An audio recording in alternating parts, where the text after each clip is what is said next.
శ్రీ గురుభ్యో నమ. హరి ఓం. ఇప్పుడు మనం చెప్పుకోబోయేది ఏమిటి అంటే అండి, వరలక్ష్మే వ్రత కథ, అలాగే వ్రత విధానం. ఇది ఏ విధంగా చేయాలి, చేయడం వల్ల ఫలితం ఏమిటి, ఎవరు చేశారు, మరి ఈ పూర్తి వీడియో అయితే నేను చేయడం జరుగుతోంది. అందరూ తప్పక, స్త్రీలందరూ కూడా ఆచరించవలసినటువంటి వ్రతం. ఇది ఎలా చేయాలి అంటే అండి, ముందుగా గణపతి పూజ చేసుకోవాలి. పసుపు వినాయకుడిని పెట్టుకుని ఆ యొక్క వినాయకుడికి పూజ చేసిన తరువాత వరలక్ష్మీదేవి యొక్క ఫోటోని పెట్టుకోవాలి, కలశాన్ని పెట్టుకోవాలి. అలాగే కలశం దగ్గర తోరాలు కూడా పెట్టుకోవాలండి. దీనికి చాలా విశేషం ఏది అంటే తోరం. అలాగే తోరాలకు కూడా పూజ చేసుకోవాలి, ఆ కలశానికి కూడా పూజ చేసుకోవాలి. వరలక్ష్మీ దేవతని ఆవాహన చేసుకోవాలి. చేసుకుని చక్కగా శ్రీ సూక్త విధానంతో పూజ చేసుకోవాలి. ఇక్కడ చేసుకున్న తరువాత అమ్మవారి యొక్క కథ చాలా విశేషమైందండి.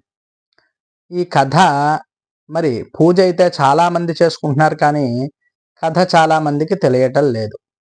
అందువల్ల ఈ యొక్క కథ అందరూ కూడా వినే విధంగా తయారు చేయాలి అనేటువంటి ఉద్దేశంతో నేనైతే ఈ వీడియోని చేస్తున్నాను. భక్తి శ్రద్ధలతో వినండి. ముందుగా కథ వినే ముందు అందరూ కూడా అక్షతలు చేత్తో పట్టుకోవాలండి. స్త్రీమూర్తులందరూ కూడా అక్షతలు పట్టుకుని చక్కగా ఈ యొక్క కథ అయితే వినండి. పూర్వకాలంలో మరి ఈ వ్రతాన్ని ఏ విధంగా చేశారు స్త్రీలు, శ్రావణ మాసం అంటే ఏమిటి అనేది చూద్దాం. ఈ శ్రావణ మాసం అంటే లక్ష్మీదేవికి చాలా ఇష్టమైనటువంటిదండి. అంతేకాకుండా ఎవరైతే ఈ శ్రావణ మాసంలో లక్ష్మీదేవిని ఆరాధన చేస్తారో, జపం చేసుకుంటారో వారందరికీ కూడా సౌభాగ్యము, అలాగే నష్టద్రవ్య ప్రాప్తి, అలాగే చక్కనైనటువంటి రుణ విముక్తి కూడా కలుగుతుంది. స్త్రీలకి సర్వ సౌభాగ్యాలు కూడా కలుగుతాయి. మరి ఈ వ్రతాన్ని ఎవరు చేశారు ఏమిటి అనేది చూద్దాం. ఇప్పుడు ఈ కథ వినే ముందు అందరూ కూడా అక్షతల చేతులతో పట్టుకుని భక్తి శ్రద్ధలతో మరి దృష్టంతా కూడా ఇక్కడే పెట్టి ఈ యొక్క కథని వినవలసింది. ఒకానొక సమయంలో పార్వతీ పరమేశ్వరులు కైలాస పర్వతం మీద కూర్చుని ఉన్నారు. ఆ సమయంలో పార్వతీదేవి పరమేశ్వరుణ్ణి ఈ విధంగా అడుగుతుంది. అయ్యా, ఓ నాథా, వచ్చేది శ్రావణ మాసం. ఈ శ్రావణ మాసంలో స్త్రీలకి సర్వ సౌభాగ్యాలు కలగాలి అంటే ఏమి చెయ్యాలి, దీర్ఘ సుమంగళి యోగంగా ఉండాలంటే ఏమి చెయ్యాలి తెలియపరచండి అని చెప్పి పార్వతీదేవి పరమేశ్వరుణ్ణి అడిగేటప్పటికీ వరలక్ష్మి వ్రతం చెయ్యాలి అని చెప్పి స్వామివారు చెప్తారు. ఇది ఏ విధంగా చెయ్యాలి, ఎలా చెయ్యాలి, ఎవరైనా పూర్వం చేసిన వారు ఉంటే ఆ వృత్తాంతాన్నంతా కూడా నాకు తెలియపరచండి మహానుభావ అని చెప్పి పరమేశ్వరుణ్ణి పార్వతీదేవి అడుగుతుంది. దానికి ఈ యొక్క పరమేశ్వరుడు ఈ విధంగా చెప్తాడు. పూర్వకాలంలో మగధ దేశం అనేటువంటి దేశంలో కుండినంబు అనేటువంటి ఒక పట్టణం ఉండేది. ఆ పట్టణం అంతా కూడా ఎలా ఉండేదయ్యా అంటే బంగారు ప్రాకారాలతోనూ, బంగారు ఇళ్లతోనూ, బంగారు గోళ్లతోనూ కూడా ఇమిడీకృతమై ఉండేది. అటువంటి గ్రామంలో చారుమతి అనేటువంటి ఒక బ్రాహ్మణ స్త్రీ ఒక ఆవిడ ఉండేది. ఆవిడ చాలా ఉత్తమరాలు. అంతేకాకుండా ఇరుగు పొరుగు వారితో చాలా సఖ్యతగా ఉండడం, అంటే కలిసిమెలిసి ఉండడం, భర్తని అలాగే అత్తమామల్ని కూడా చాలా చక్కగా చూసుకోవడం, వారికి ఏ లోటు కూడా లేకుండా చూసుకోవడం, కంటికి రెప్పల. అంతేకాకుండా స్త్రీ ధర్మాలు ఏవీ కూడా విస్మరించకుండా పాటించడం. ఉదయాన్నే లేవడం. స్త్రీ ధర్మాలంటే కొన్ని, ఉదాహరణకి ఉదయాన్నే లేవడం. లేచిన వెంటనే ఏమి చేయాలండి స్త్రీలంటేట భర్త పాదాలకు నమస్కారం చేసుకోవాలి. ఇలాగా ఈవిడి ఏది కూడా ధర్మాన్ని విస్మరించకుండా ఉదయాన్నే లేవడం, భర్త పాదాలకు నమస్కారం చేసుకోవడం, అలాగే మరి స్నానం చేసిన తరువాత దేవతార్చనంతా కూడా చేసుకోవడం, అత్తమామలకు ఏ లోటు లేకుండా చక్కగా చూసుకుంటూ ఉండడం, అంతేకాకుండా ఇరుగు పొరుగు వారికి ఏ ఆపదొచ్చినా సరే చక్కగా సహాయం చేయడం, ఇలాంటి ఉత్తమమైనటువంటి గుణాలు కలిగినటువంటిది అన్నమాట. అందుకే ఆవిడంటే చాలా గౌరవంగా ఉండేవారు ఆ యొక్క ప్రజలందరూ కూడా. ఇలా ఉంటూ ఉండేటప్పటికీ ఒకానొక సమయంలో ఈవిడికి ఒక స్వప్నం వచ్చిందండి. స్వప్నం అంటే కళ. ఈ యొక్క కళలో ఈ చారుమతీ దేవికి వరలక్ష్మీదేవి ప్రత్యక్షమైంది కలలో. కలలో కనిపించి, అమ్మా, శ్రావణ మాసంలో పౌర్ణానికి ముందుగా వచ్చేటువంటి శుక్రవారం నాడు నువ్వు నన్ను పూజ చేసినట్లయితే సర్వ సౌభాగ్యాల్ని కూడా కలగ చేస్తాను, నీకు ప్రసాదిస్తాను అని చెప్పింది. అంతటా ఆమె ఉత్తమరాలముల ప్రదక్షిణ నమస్కారాలని కూడా గావించింది. ఉదయాన్నే లేచిన తరువాత అత్తమామలకి నమస్కారం చేసుకుని, తెల్లారకట్ట నాకు ఈ విధమైనటువంటి స్వప్నం ఒకటి వచ్చింది. స్వప్నం అంటే కల వచ్చింది.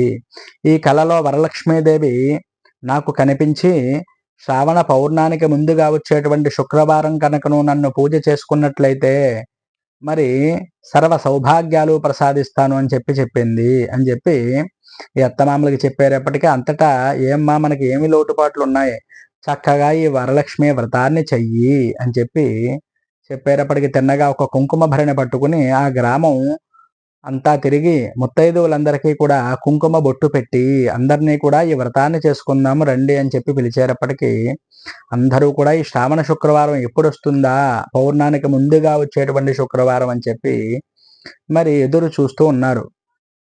కొంతకాలానికి ఆ శ్రావణ శుక్రవారం వచ్చింది. అందరూ కూడా ముందుగా నదికి వెళ్ళారు. నదికి వెళ్ళి స్నానమాచరించారు.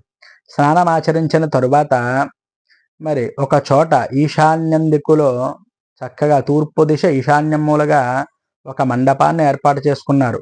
గోమయం అంటే ఆవు పేడతో అలికారు. చక్కగా వరిపిండితోనూ పంచ రంగులతోనూ కూడా ముగ్గులు పెట్టారు చక్కగా. అంతేకాకుండా మండపాన్నంతా కూడా అద్భుతంగా అలంకారం చేశారు. అక్కడ ఒక కలశని ప్రతిష్టాపన చేసుకున్నారు.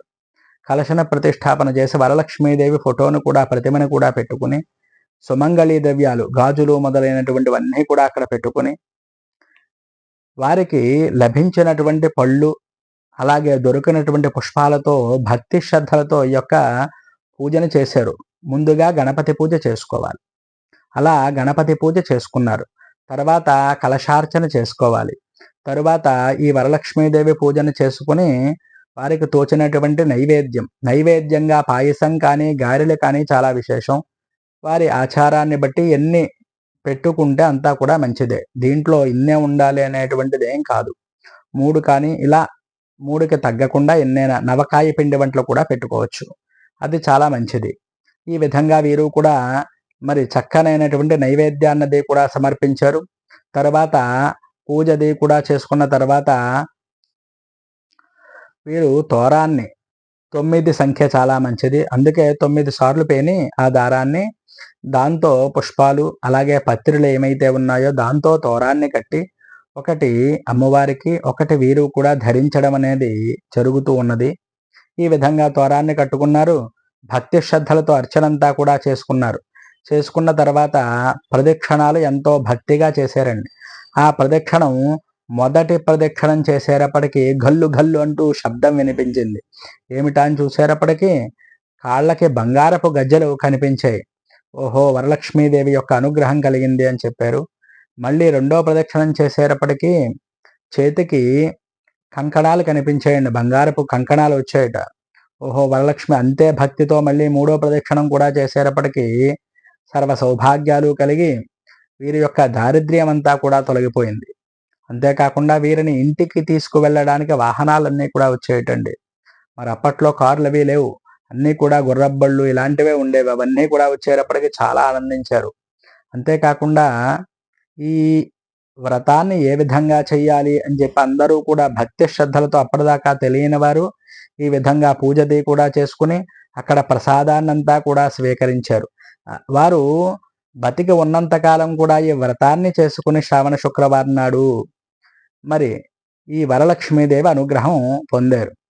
ఈవిడ యథాశక్తిగా దక్షిణ తాంబూలాదులన్నీ కూడా ఇచ్చి ఈ వ్రతాన్ని ముగించుకొని అత్తమామలకి నమస్కారం చేసుకుని పురోహితులకి నమస్కారం చేసుకుని వచ్చిన వారందరికీ కూడా చక్కగా తోచినటువంటి రవికిల గుడ్డ కానీ ఏదోటి వారికి తోచినట్టుగా ఇచ్చి నమస్కారం చేసుకుందనమాట.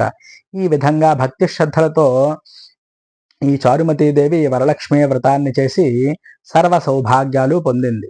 ఈ విధంగా ఎవరైతే ఈ వ్రతాన్ని చేయలేని వారు ఉండొచ్చు, భక్తి శ్రద్ధలతో ఈ కథ విని అమ్మవారికి నమస్కారం చేసుకుంటే మరి వారికి కూడా ఈ యొక్క వ్రతం చేసినటువంటి ఫలితం తప్పకుండా వస్తుంది. అలాగే మరి ఈ వ్రతాన్ని ఏ విధంగా చెయ్యాలి అనేది నేను చెప్పడం జరిగింది. ఈ విధంగా ఈ వ్రతాన్ని చేసి మరి లక్ష్మీదేవి యొక్క అనుగ్రహం కలిగినట్లయితే ఐదోతనము అలాగే అభివృద్ధి అన్నీ కూడా కలుగుతాయి. మన సంతతి కూడా అభివృద్ధిగా ఉంటుందండి. మరి ఈ విధమైనటువంటి వరలక్ష్మీదేవి వ్రత కథ ఎవరికైనా ఉపయోగపడుతుందంటే అందరికీ పంపించండి. మరి ఈ వ్రత కథని వినేటప్పుడు అక్షతలు మాత్రం తప్పకుండా పట్టుకుని వినండి. ఈ వీడియో మీకు నచ్చినట్లయితే లైక్ చేయండి, కామెంట్ చేయండి. ఎవరికైనా ఉపయోగపడుతుందంటే చేరవేయండి. హరి ఓం తత్సతు. స్వస్తి.